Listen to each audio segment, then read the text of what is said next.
جمعہ کا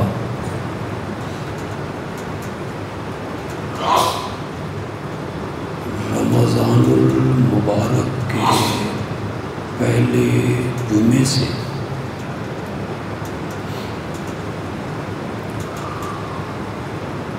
جو موضوع مسلسل بیان ہو رہا ہے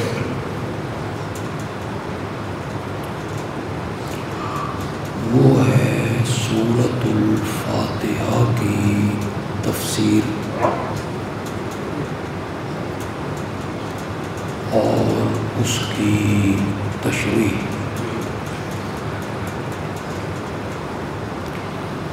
ایاک نعبد و ایاک نستعین۔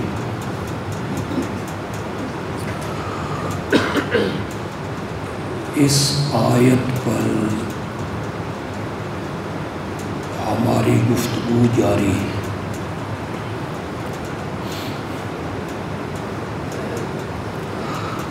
ان ایام کی مناسبت سے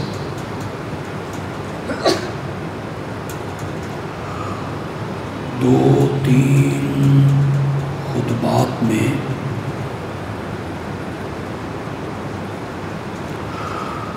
میں اس موضوع سے ہٹ کے گفتگو کروں گا۔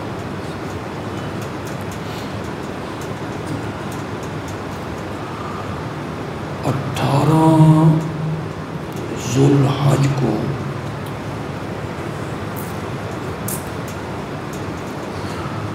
شہادت کا دن ہے۔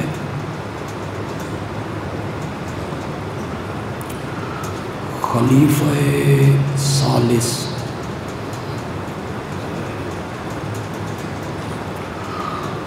دور داماد نبی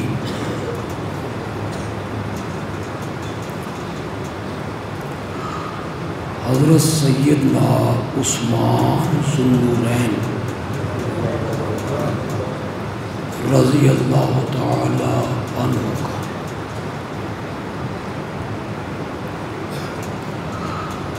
اس مناسبت سے ان کی سیرت اور عظمت کے حوالے سے گفتگو کروں گا انشاءاللہ۔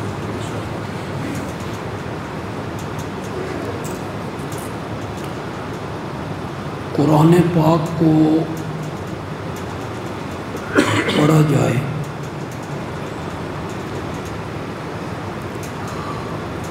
تو یہ حقیقت نکھر کے سامنے آتی ہے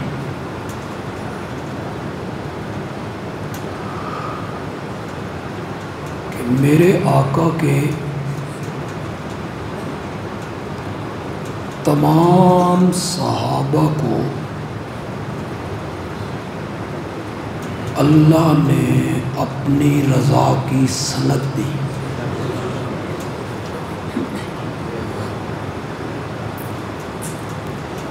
ایک سے زائد جگہوں پہ ارشاد ہوا رضی اللہ عنہم ورضوا عنہ۔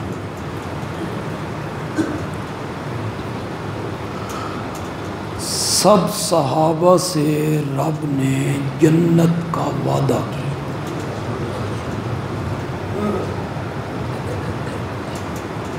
اعد لہم جنات تجری تحتها الانہار۔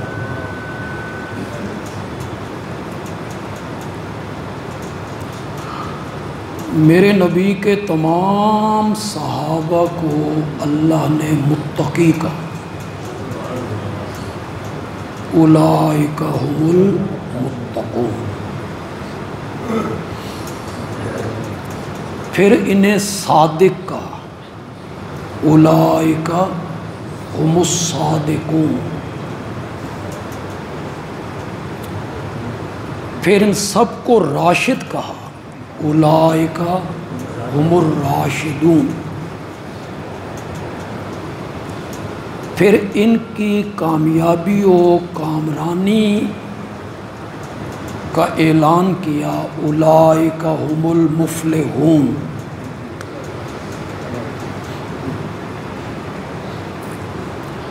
پھر ان کے ایمان کی تصدیق کی، اولئک هم المؤمنون حقا۔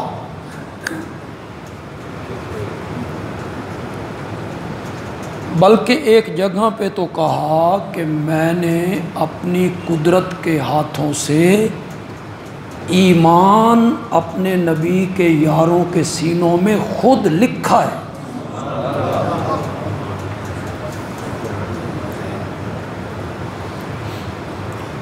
اہل تشیع کی تفسیر ہے تفسیر حسن عسکری،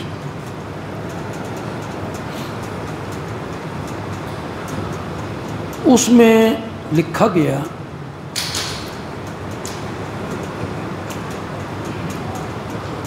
کہ نبی اکرم صلی اللہ علیہ وسلم نے فرمایا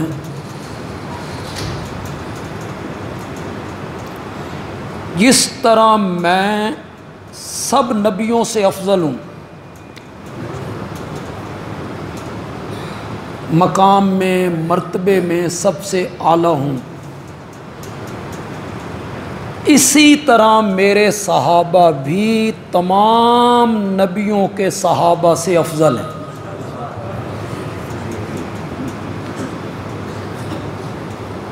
سب جنتی ہیں، ان کے ایمان کو رب نے معیار قرار دی، فَإِنْ آمَنُوا بِمِثْلِ مَا آمَنْتُمْ بِهِ فَقَدِ اهْتَدَوْا۔ اگر تم اس طرح ایمان لاؤ، اگر وہ اس طرح ایمان لائیں جس طرح تم ایمان لائے ہو، تب وہ ہدایت پائیں گے۔ لیکن صحابہ کے مرتبوں میں رب نے فرق رکھا ہے، ہیں سب جنتی، خصوصیات عطا کی ہیں۔ کوئی خصوصیت کسی صحابی کو، کوئی خصوصیت کسی صحابی۔ حضرت علی رضی اللہ تعالیٰ عنہ ہجرت کی رات بستر رسول پہ سوئے،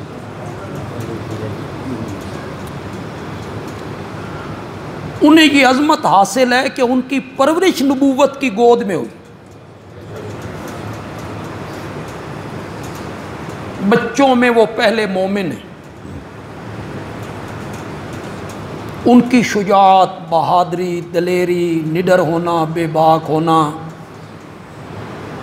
اس سے کوئی ذی عقل آدمی انکار نہیں کر سکتا۔ ان کا فقیہ ہونا، ان کا عالم ہونا، اس سے بھی کوئی آدمی انکار نہیں کر سکتا۔ ہر صحابی میں کچھ خصوصیات ہیں۔ حضرت عثمان رضی اللہ تعالیٰ عنہ کی آج کے خطبے میں صرف 2 خصوصیات میں ذکر کروں، وقت چونکہ قلیل ہوتا ہے میں تفصیل میں بھی زیادہ نہیں جاؤں۔ پہلی خصوصیت ان کی یہ ہے کہ نبوت کے ملنے کے بعد، رسالت کے عطا ہونے کے بعد، میرے نبی نے رشتہ داری کے لیے جس شخص کو سب سے پہلے منتخب کیا وہ حضرت عثمان ہے رضی اللہ تعالی۔ میرے لفظوں پہ اگر آپ نے غور کیا اور اس کی تہ میں آپ اترے، پھر آپ کو حقیقت کی سمجھ آئے۔ میں نے لفظ جو بولے ہیں پھر ان پر ذرا غور کیجئے۔ نبوت کے ملنے کے، نبوت کے ملنے سے پہلے آپ نے رشتے جوڑے، خود آپ نے شادی کی حضرت خدیجہ سے، اپنی بڑی صاحبزادی حضرت زینب کا نکاح کیا ابو العاص سے، رشتہ قائم کیا. یہ نبوت کے ملنے سے پہلے کی بات ہے. میں جو قید لگا رہا ہوں اس کی ذرا تہ میں اتریے. نبوت کے ملنے کے بعد سب سے پہلا رشتہ جو میرے نبی نے جوڑا وہ کس کے ساتھ جوڑا تھا؟ آپ کہیں گے اس میں فرق کیا ہے؟ میں کہوں گا اس میں فرق یہ ہے کہ نبوت کے ملنے سے پہلے جو رشتہ قائم کیا وہ محمد ابن عبداللہ کی حیثیت سے کیا، اور نبوت ملنے کے بعد جو رشتہ قائم کیا وہ محمد الرسول اللہ کی حیثیت سے کیا. محمد ابن عبداللہ اور محمد الرسول اللہ میں کتنا فرق ہے؟ کیسے بتاؤں آپ کو؟ پھر ادھر نکل جاؤں گا تو موضوع سے ہٹ جاؤں گا. بس صرف ایک اشارہ کروں گا آپ کو سمجھ آ جائے گی. محمد ابن عبداللہ تھے نا تو حسین بھی تھے. کیوں بھائی؟ یہ حسن نبوت کے بعد ملا ہے. بولتے کیوں نہیں؟ حسین بھی تھے، جمیل بھی تھے، صادق بھی تھے، امین بھی تھے، باحیا بھی تھے، زلفیں خوبصورت، ہونٹ خوبصورت، چہرہ خوبصورت. محمد ابن عبداللہ تھے نا تو یہ ساری ظاہری خوبیاں موجود تھیں، لیکن میرے نبی کو مکے سے باہر کوئی نہیں جانتا تھا کہ کوئی محمد نام کا بندہ ہے مکے میں رہتا ہے. نہ جدے والے جانتے تھے، نہ طائف والے جانتے تھے، نہ مصر والے جانتے تھے، نہ یمن والے جانتے تھے، نہ حبشے والے جانتے تھے، نہ عراق والے، نہ فلسطین والے. میرے نبی کو کوئی نہیں جانتا تھا. صفات ظاہری ساری موجود تھی، حسن بھی، جمال بھی، خوبصورتی بھی، امانت بھی، دیانت بھی، صداقت بھی، شرافت بھی، حیا بھی، کوئی نہیں جانتا تھا. اور جب میرے نبی پہ قرآن اترا اور محمد ابن عبداللہ سے محمد الرسول اللہ بنے نا تو پھر فرش تو فرش رہ گیا. میرے نبی کے نام کی دھومیں عرش پہ بھی پڑنے لگ گئی. کتنا فرق ہے محمد ابن عبداللہ میں اور محمد الرسول اللہ. پہلے جو رشتے کیے اپنی مرضی سے کیے. چلو ایک اور طریقے سے سمجھا دیتا ہوں. پہلے جو رشتے کیے اپنی رائے سے کیے، اپنے مشورے سے کیے، اپنے اختیار سے کیے، اور رسالت کے بعد جو فیصلے کیے نا وہ اپنی رائے سے نہیں کیے، عرش والے کی رائے سے. اب آپ کو اس جملے کی لذت آئی کہ نہیں آئی؟ نبوت کے ملنے کے بعد سب سے پہلا رشتہ میرے نبی نے جس سے جوڑا اس کا نام کیا ہے؟ رضی اللہ تعالی. امیر شریعت حضرت سید عطا اللہ شاہ بخاری رحمت اللہ، بر صغیر کا بہت بڑا خطیب.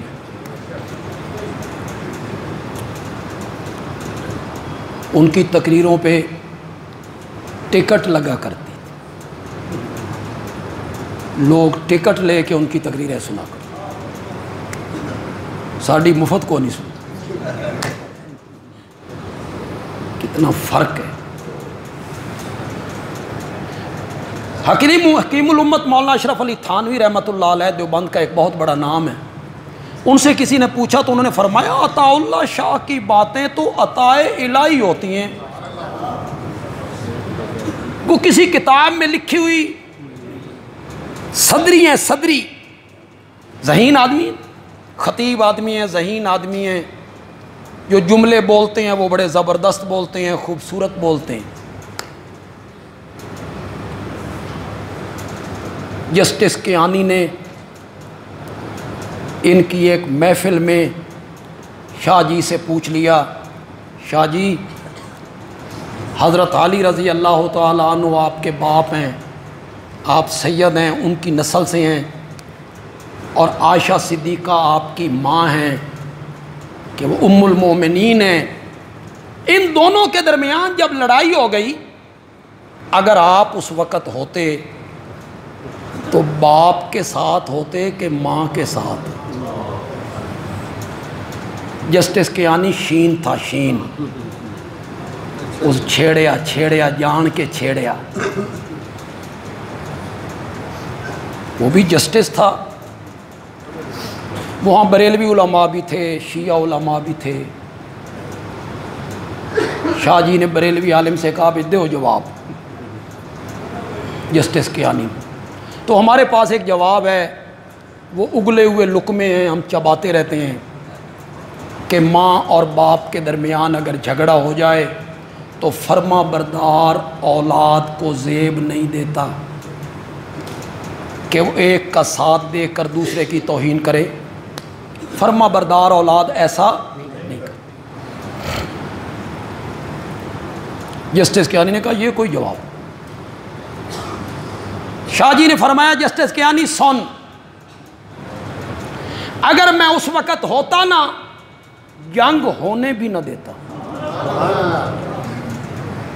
اب یہ خطیبانہ جملہ ہے، کسی کو پسند آئے تو شاہ جی کو دعا دے دینا، کسی کو چبھے تو اپنی موت مرے۔ جسٹس کیانی نے کہا شاہ جی بڑے بڑے صحابہ موجود تھے، جنگ تو ہو گئی، آپ کیسے روکتے؟ شاہ جی نے فرمایا میں اپنے باپ حضرت علی کا بازو پکڑ لیتا اور میں بازو پکڑ کے کہتا فاتح خیبر جیسے بہادروں کا کام نہیں ہوتا زنانیاں نال لڑنا۔ اب یہ جملہ بڑا زبردست ہے، فاتح خیبر جیسے بہادروں کا کام نہیں ہے عورتوں سے لڑنا، اور اگر وہ میری یہ بات سن کے نہ رکتے تو میں کہتا فرما بردار پتراں دا کام نہیں ماواں نال لڑنا۔ تو شاہ جی کی باتیں تو عطا الہی ہوتی۔ شاہ جی سے کسی نے پوچھا شاہ جی ام المومنین حضرت سیدہ خدیجہ رضی اللہ تعالی عنہا اور ام المومنین حضرت سیدہ عائشہ رضی اللہ تعالی عنہا، ان دونوں میں سے مقام کس کا بلند ہے؟ کیا فرق ہے دونوں میں؟ شاہ جی نے فرمایا سیدہ خدیجہ سے جب میرے نبی نے نکاح کیا نا تو وہ محمد ابن عبداللہ تھے، اور جب عائشہ سے نکاح کیا نا تو پھر وہ محمد الرسول اللہ تھے۔ بس جو فرق محمد ابن عبداللہ اور محمد الرسول اللہ میں ہے یہی فرق ان دونوں میں۔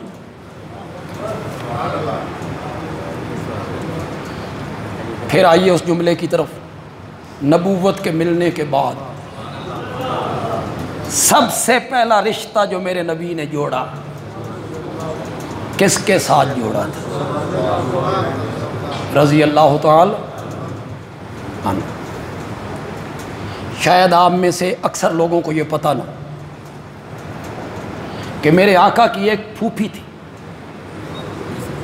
جو آپ کے والد محترم کے ساتھ جڑواں پیدا ہوئی، ام حکیم البیضاء۔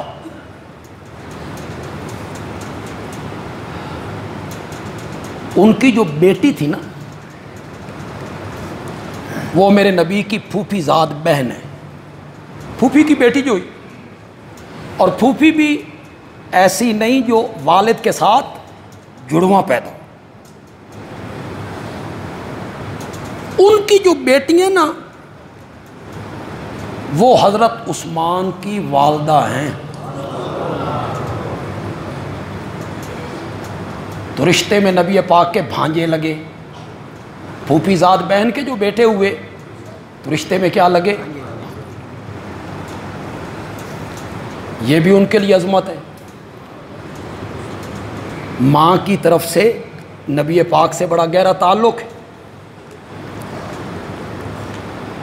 سب سے پہلا رشتہ جو آپ نے جوڑا وہ حضرت عثمان سے اور اپنی پیاری بیٹی رقیہ ان کے نکاح میں دی. اور رقیہ کا جب انتقال ہوا بدر کے دن تو پھر میرے آقا نے اپنی دوسری بیٹی ام کلثوم یہ کہتے ہوئے آپ کے نکاح میں دی، عثمان یہ جبریل کھڑے ہیں اور مجھے رب کا پیغام دے رہے ہیں کہ میں دوسری بیٹی بھی تیرے نکاح میں دے دوں. اس لیے ان کو ذوالنورین کہتے ہیں.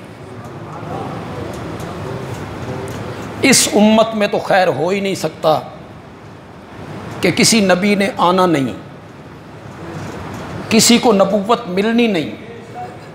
حضرت آدم سے لے کر میرے نبی تک اس کائنات میں کوئی خوش نصیب آدمی ایسا نہیں آیا جس کے نکاح میں ایک نبی کی 2 بیٹیاں ہوں. یہ شرف ملا ہے تو صرف حضرت عثمان کو.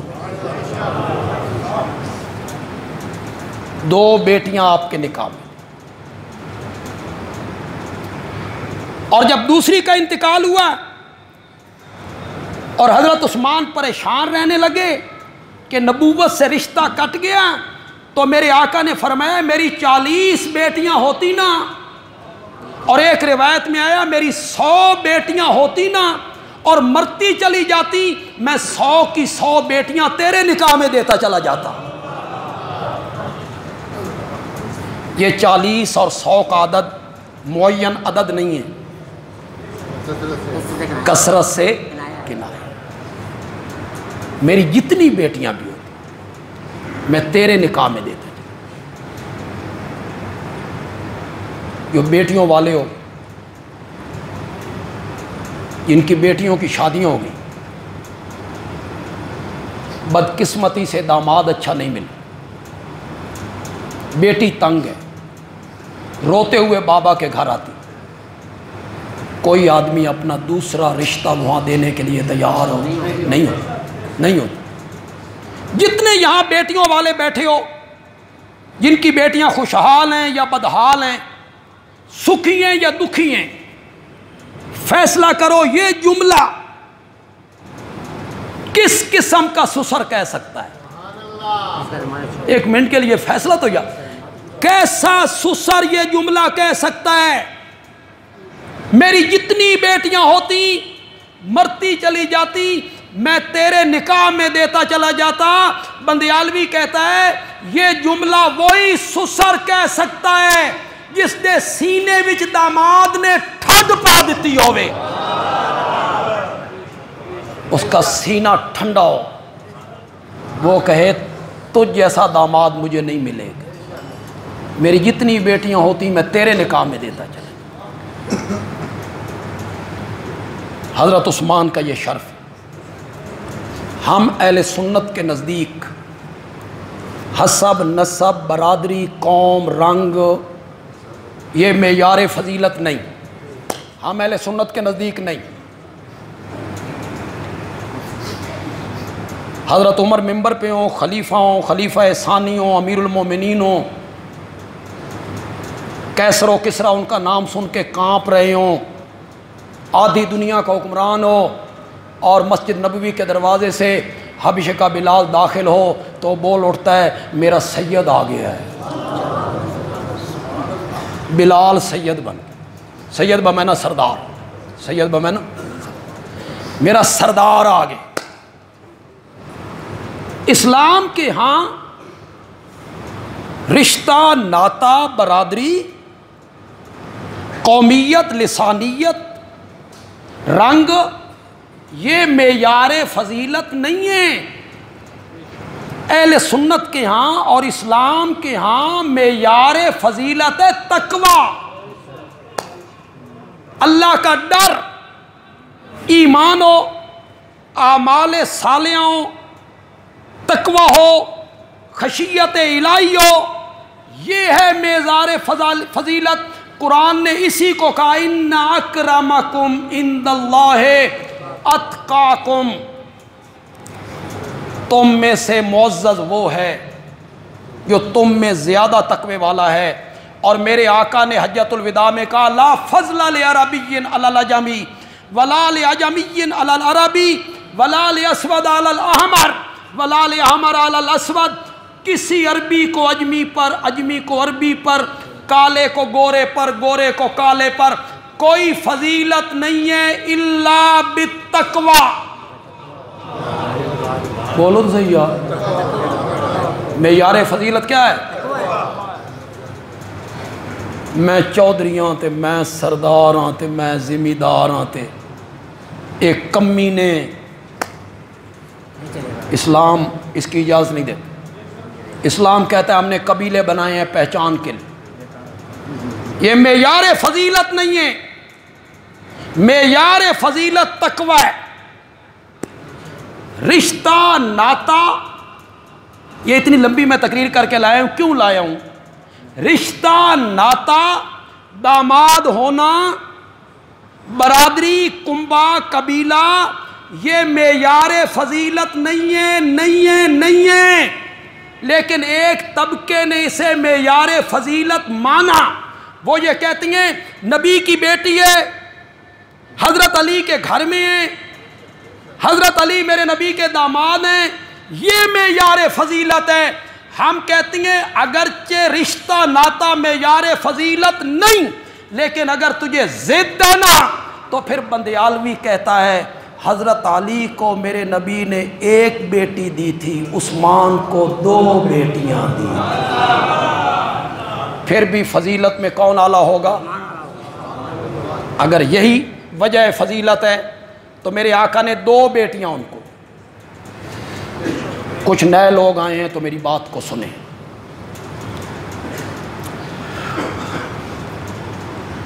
آج تحقیق کے نام پر ایک طبقے نے بنو امیہ کے خلاف نفرت پھیلائی. بنو امیہ ایک قبیلہ ہے، اس کے خلاف نفرت پھیلائی، کہانیاں گھڑی، روایتیں گھڑی، ہر ظلم ان کے کھاتے میں ڈال. تاریخ میں لکھا ہو. مسئلہ یہ بن گیا کہ بنو عباس جو تھے یہ بنو امیہ کا تختہ الٹ کے آئے تھے. بنو امیہ نے 100-150 سال حکومت کی، بنو عباس ان کا تختہ الٹ کے آئے. جو حکومت پہلی حکومت کا تختہ الٹ کے آئے وہ پہلی حکومت کے گیت گاتی ہے کہ خامیوں کا ذکر کرتی ہے؟ بولو تو صحیح ہے، خوبیوں کا کوئی ذکر نہیں کرتا. بنو عباس چونکہ بنو امیہ کے مخالف تھے، میں آپ کو بڑے گر کی بات بتا رہا ہوں کہ تاریخ میں یہ سب کچھ کیوں لکھا گیا. آپ بھی کہیں گے تاریخ میں یہ باتیں کیوں آ گئی؟ تاریخ میں اس لیے آئی، حکمرانوں نے درج کروائی. وہ بنو امیہ کا تختہ الٹ کے آئے تھے، ساری خامیاں بنو امیہ کے کھاتے. خوبیوں پہ کیا ڈالا گیا؟ پردہ. عمران خان صاحب حکومت میں آئے تو کوئی مسئلہ بھی ہوتا نا، مثلا سبزی مہنگی ہو گئی تو وہ کہتے ہیں یہ نواز شریف کی وجہ سے، ہر چیز ان کے کھاتے میں ڈال. کوئی خوبیاں بھی ہوں گی، خوبیوں کا تذکرہ نہیں. ہر بندے میں خامیاں بھی ہوتی ہیں اور خوبیاں بھی. یہ تو انبیاء ہیں، صحابہ ہیں جن میں خامیاں نہیں خوبیاں ہی. اگر وہ انسان ہے تو اس میں خامیاں بھی ہوں گی، خوبیاں بھی ہوں گی. میں آپ کو بڑی گر کی بات بتانے لگا ہوں، اللہ کرے آپ سمجھ جائیں. تاریخ کیا ہے؟ ہمارے ملک کی سیاست کا ایک بڑا نام ہے ذوالفقار علی بھٹو. سن 70 کے الیکشن میں جیت کے آئے، 77 میں کہ 78 میں ان کو پھانسی ہو. اب کتنے سال ہو گئے ہوں؟ 77 اور 47۔ آپ میں جو 50 سال کی عمر کے لوگ بیٹھے ہیں، آپ نے بھی ان کو نہیں دیکھا، اور جو 40 سال کے ہیں وہ تو پیدا بھی نہیں ہوئے تھے، اس سے پہلے وہ اپنے اللہ کے پاس چلے گئے۔ آپ نے اگر بھٹو کو سمجھنا ہو کہ ذوالفقار علی بھٹو کیسا آدمی تھا، اس کا کیا طریقہ، کیسے سمجھیں گے؟ تاریخ، ان کی سوانح حیات لکھی جائے گی، ان کی سوانح حیات پہ کوئی کتاب لکھی جائے گی، وہ آپ پڑھیں گے تو آپ سمجھیں گے کہ بھٹو کس قسم کا آدمی۔ اگر تاریخ لکھی ہے کسی پیپل پارٹی والے بندے نے، ان کی سوانح حیات لکھی ہے کسی پیپل پارٹی کے بندے نے، وہ ان کی خوبیوں کا ذکر کرے گا، خامیوں کا ذکر نہیں کرے۔ کیوں؟ اس کی محبت ہے ان سے، وہ اپنے دل میں ان کے لیے عقیدت رکھتا ہے، محبت رکھتا ہے۔ وہ کہے گا 90,000 فوجیوں کو چھڑا کے لائے تھے، اسلامی سربراہی کانفرنس لاہور میں کروائی تھی، ختم نبوت کا مسئلہ حل کروایا تھا، اتوار کی بجائے جمعے کی چھٹی کروائی تھی۔ وہ یہ بیان کرے گا۔ اور اگر تاریخ لکھنے والا ہوا، ان کی سوانح حیات لکھنے والا ہوا ان کا مخالف، تو وہ کیا کرے گا؟ وہ خوبیوں پہ کیا ڈالے گا؟ خامیاں اجاگر کرے، خامیاں اجاگر کرے۔ انہوں نے قومی اسمبلی کا اجلاس نہ ہونے دیا، شیخ مجیب الرحمان مشرقی پاکستان میں اکثریت حاصل کر گئے، انہوں نے یہاں تقریر کرتے ہوئے کہا جو ادھر جائے گا میں اس کی ٹانگیں توڑ دوں گا۔ وہ یہ بیان کرے گا۔ وہ ان کی قذافی سٹیڈیم کی ایک تقریر لکھے گا جس میں انہوں نے کہا تھا پیتا ہوں، تھوڑی سی پیتا، حلوہ تو نہیں کھاتا۔ وہ یہ بیان کرے، خوبیوں پہ کیا ڈالے گا؟ پردہ ڈالے۔ جس بندے کے پاس تاریخ پہنچی پیپل پارٹی کے لکھے ہوئے بندے کی، وہ بھٹو صاحب کو کیا سمجھے گا؟ کوئی زبردست بندہ تھا، بڑا زبردست بندہ تھا۔ اور اگر تاریخ پہنچی مخالف کی لکھی ہوئی تو وہ کیا سمجھے گا؟ یہ تو بڑا برا آدمی تھا۔ یہ ہے جناب تاریخ، جس کے بلبوتے پر آپ صحابہ کو تنقید کا نشانہ بنا رہے ہیں، بنو امیہ کی کردار کشی کی جا رہی ہے۔ کچھ ہمارے اہل سنت کہلانے والے علماء بنو امیہ کا اس طرح تذکرہ کرتے ہیں جس طرح یہ کوئی گھٹیا قسم کا قبیلہ تھا، ان کی کوئی خدمات نہیں ہے، ظلم ہی ظلم ان کے پلے ہے۔ تو سنیے گا اور اسے پلے باندھیے گا، کوئی نہیں بتائے گا تمہیں، علماء اس کی طرف توجہ ہی نہیں دیں گے، علماء نے اس کو پڑھا بھی نہیں۔ انہوں نے بیان کیا کرنا ہے؟ سنیے گا، میرے آقا کی 4 بیٹیاں تھیں، کتنی؟ 4۔ میرے آقا نے 3 بیٹیاں بنو امیہ کو بیاہ کے دیں، صرف ایک بیٹی ہاشمیوں کو، حضرت علی رضی اللہ تعالیٰ عنہ۔ باقی 3 بیٹیاں آپ نے کس کے نکاح میں دی؟ بنو امیہ کے نکاح۔ اگر یہ قبیلہ ایسا برا قبیلہ ہوتا تو میرے آقا اپنی بیٹیوں کا نکاح اس قبیلے میں کرتے۔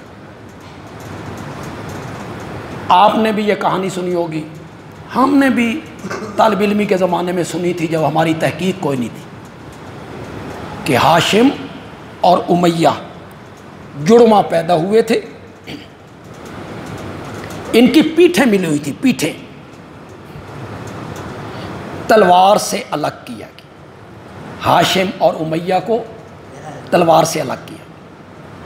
پھر آگے خطیب صاحب کہتے ہیں اس دن جو تلوار چلی نا، پھر ان دونوں قبیلوں کے درمیان تلوار ہم بھی سنتے تھے، پڑھتے بھی تھے، لیکن چونکہ تحقیق نہیں تھی، آپ یہ سن کر حیران ہو، ہاشم اور امیہ آپس میں چچا اور بھتیجا ہیں۔ سن رہے ہو کہ کوئی نہیں سن رہے؟ یہ چاچا تے بھتریجا کنجے اکٹھے پیدا ہو؟ ہاشم چچا ہیں، امیہ، لیکن جھوٹ گھڑنے والوں کو اس کی کوئی پرواہ نہیں، انہوں نے انہیں جڑواں پیدا کر کے دکھا۔ اس طرح کی کہانیاں گھڑی گئیں۔ میرے آقا نے اپنی 3 بیٹیاں کس کے نکاح میں دی تھی؟ زور سے بولو، زور سے بولو، بنو امیہ کے نکاح میں۔ مکے کا پہلا گورنر میرے نبی نے بنو امیہ کے بندے کو بنایا۔ بیت اللہ کا مؤذن، سب سے پہلا مؤذن میرے نبی نے بنو امیہ کو بنایا تھا۔ نجران کا گورنر میرے نبی نے بنو امیہ کو بنایا تھا۔ اپنی زندگی میں بنو امیہ کو میرے نبی نے عہدے دی، ان کی خدمات کا اعتراف کیا۔ تو حضرت عثمان رضی اللہ تعالیٰ عنہ کی پہلی خصوصیت یہ ہے کہ ان کے نکاح میں میرے نبی کی کتنی بیٹیاں ہیں؟ 2 بیٹی۔ اس لحاظ سے وہ کیا کہلاتے ہیں؟ ذو النورین۔ دوسری خصوصیت جس کی طرف قرآن نے بھی اشارہ کیا وہ ہے صلح حدیبیہ، جہاں میرے نبی کو روک دیا گیا تھا، ہم آپ کو عمرہ کرنے کے لیے نہیں آنے دیں گے۔ 6-7 کلومیٹر کے فاصلے پر میرے نبی کو روک دیا۔ آپ نے حضرت عمر کو کہا آپ جائیں مکے والوں کو سمجھائیں ہم لڑنے کے لیے نہیں آئے، ہم عمرہ کرنے کے لیے 3 دن کے لیے اجازت دے دو، عمرہ کر کے واپس چلے جائیں۔ حضرت عمر رضی اللہ تعالیٰ عنہ نے عرض کیا یا رسول اللہ کوئی اعتراض نہیں ہے جانے پر، میں چلا جاتا، لیکن میرے مزاج سے تو آپ واقف ہیں، کوئی اونچ نیچ کی بات ہو گئی نا مجھ سے برداشت نہیں ہو۔ حضرت عثمان رضی اللہ تعالیٰ عنہ، ان کا وہاں کنبہ ہے، قبیلہ ہے، رشتہ دار ہیں، ان کا احترام ہے، آپ انہیں بھیجیں۔ حضرت عثمان میرے نبی کے سفیر بن کے گئے۔ ایک جملہ جو حضرت انس نے کہا، حدیث کی کتابوں نے اسے نقل کی،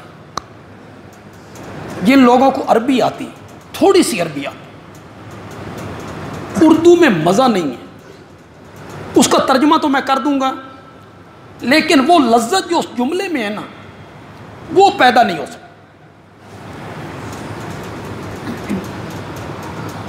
آپ میں سے جو عربی جاننے والے لوگ ہیں ان کی سبحان اللہ بتائے گی کہ انہوں نے اس جملے کی لذت حاصل کی۔ حضرت انس کہتے ہیں کان عثمان رسول اللہ، اردو میں کیسے معنی کروں یار، کان عثمان رسول اللہ۔ حضرت انس کہتے ہیں آمنہ کا لال اللہ کا رسول ہے اور عثمان نبی پاک کا رسول بن کے گیا ہے۔ کان عثمان رسول اللہ، رسول بمعنی قاصد، رسول بمعنی ایلچی۔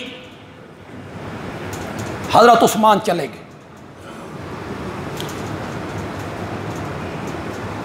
اب یہاں گفتگو ہونے لگی، طوبیٰ لعثمان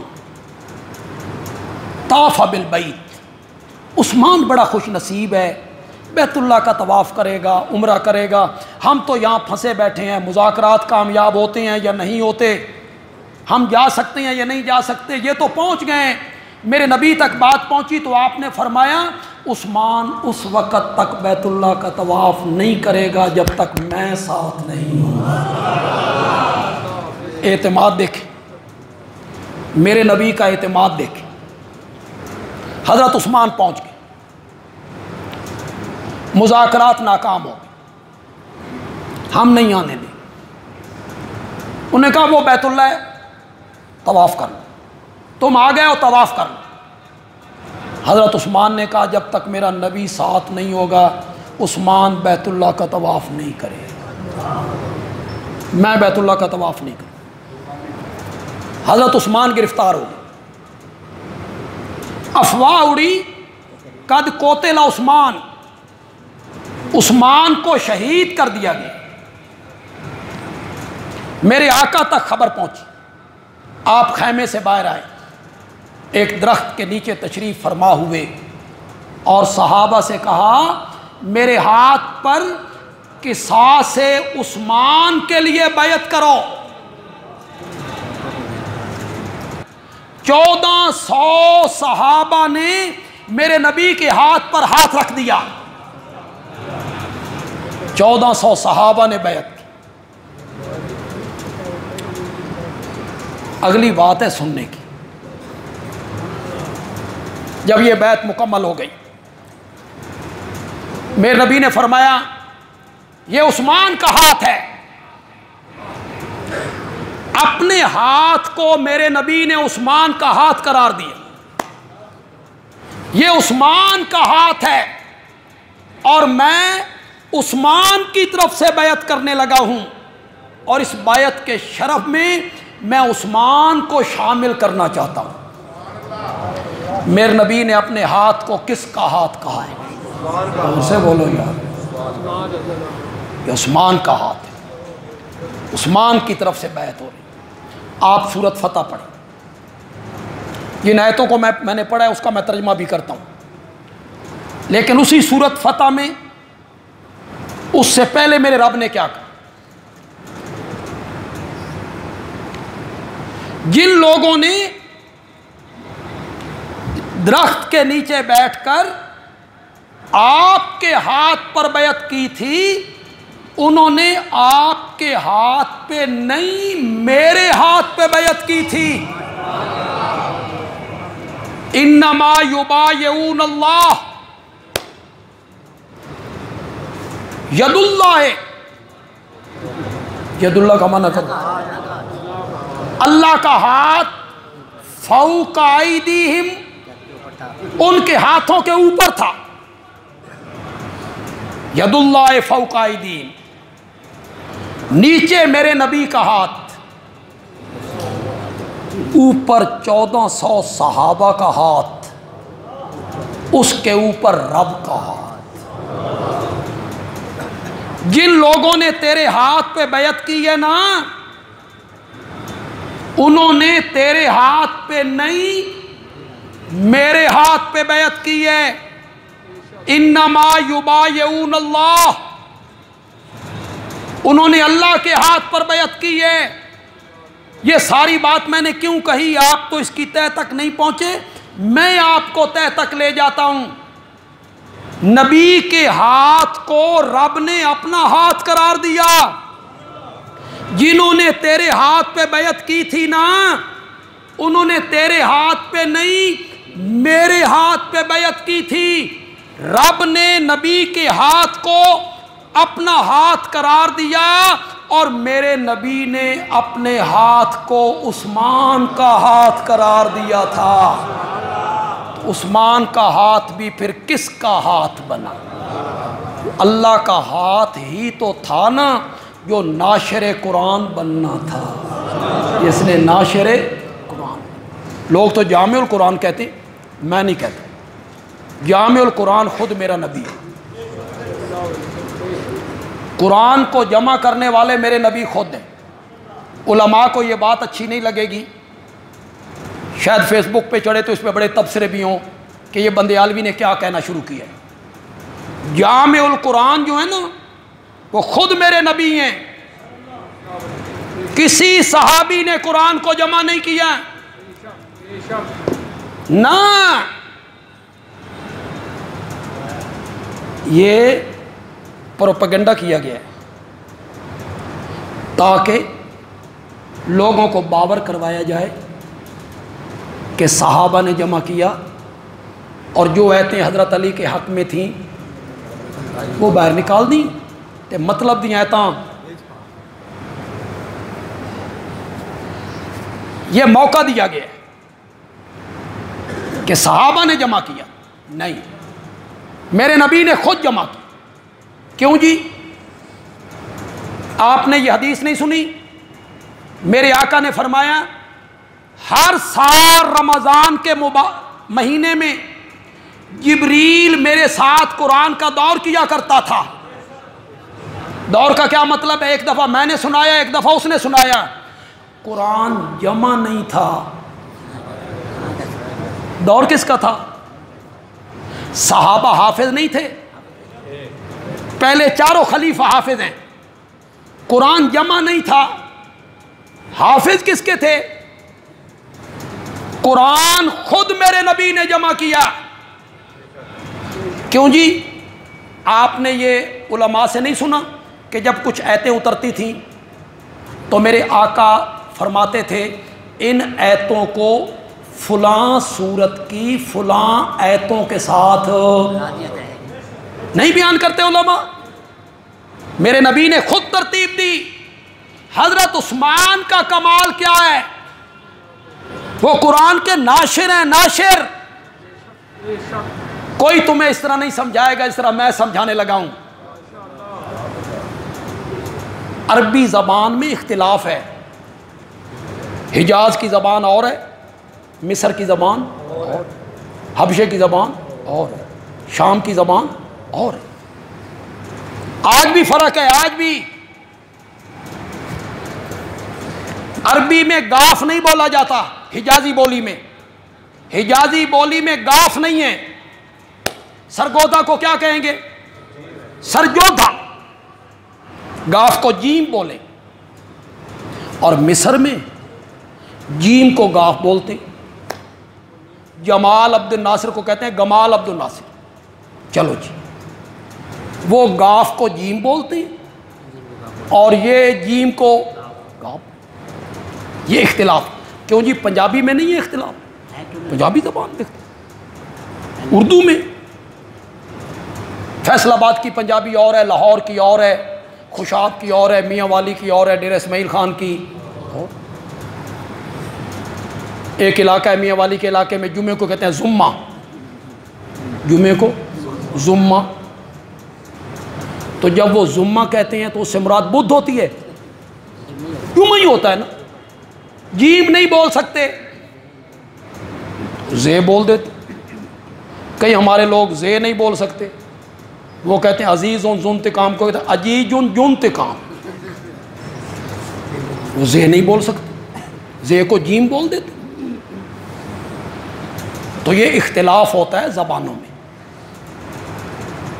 میرے آقا کے دور میں جو لوگ حبشے سے آئے، مصر سے آئے، عراق سے آئے، انہوں نے کہا سن اپنے اپنے لہجے قرآن پڑھن دی اجازت دیو،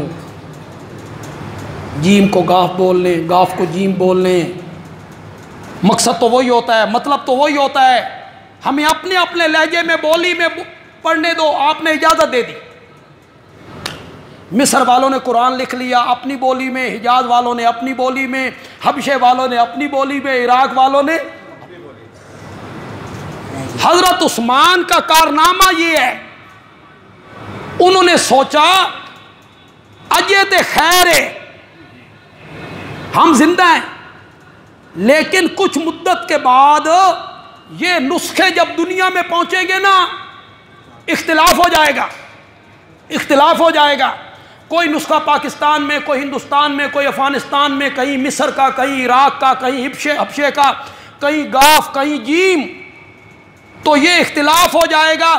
حضرت عثمان نے یہ سارے نسخے اکٹھے کیے اور امت کو اس زبان پہ اکٹھا کر دیا جس زبان میں جبریل قرآن لے کر اترا تھا۔ یہ حضرت عثمان کا کمال ہے۔ تو وہ ناشر قرآن، انہوں نے حجازی زبان میں سب کو کیا کر دیا؟ اکٹھا کر دیا۔